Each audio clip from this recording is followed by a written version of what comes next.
Қайырлы күн достар, бүгін балалардың ең сүйікті пирожноларын бірі Вупи Пай пирожныйын пісіретін боламыз. Видеоны соңына дейін қарап, менің YouTube каналыма тіркеліп, қоңырау белгісін басып қоюды ұмытпаңыздар.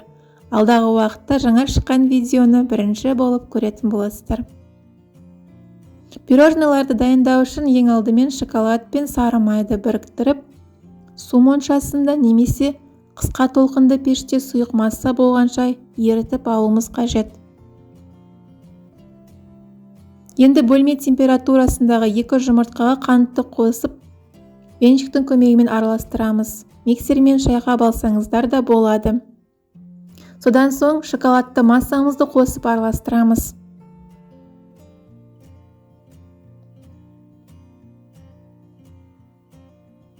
Барлығы жақсы араласқан соң бізге ұн, какао және қамыр қопсытқыш қажет.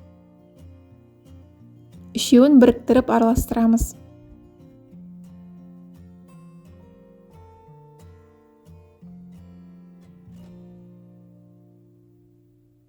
Енді осыны шоколадты массамызға қосып, ұнның түйіршіктері қалмайтындай етіп араластырып, барлығын біріктіреміз.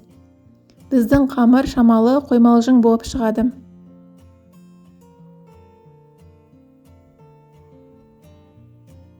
Енді қамырды кондитерлік қалташаға салып, бас жағын сәл қайшының көмегімен қырқамыз.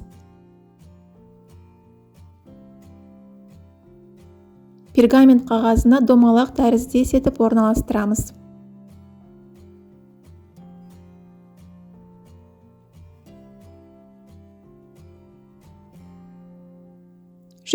градус қызып тұрған пеште 8-10 минуттай пісіреміз. Мінекей әп-әдемі бірдей доп-домалақ болып шықты. Толығымен суытамыз.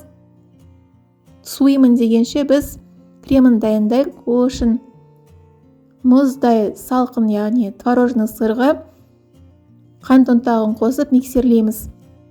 Содан соң сливки қосып, қою крем болғанша миксерлеп алуымыз қажет.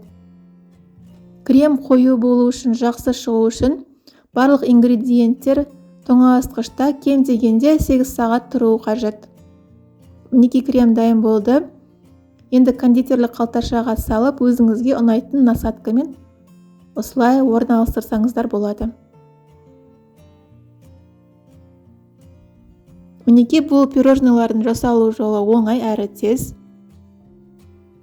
Пирожноларды әсемдеу үшін үстіне еріген шоколад пен жолақшалар жасауға болады.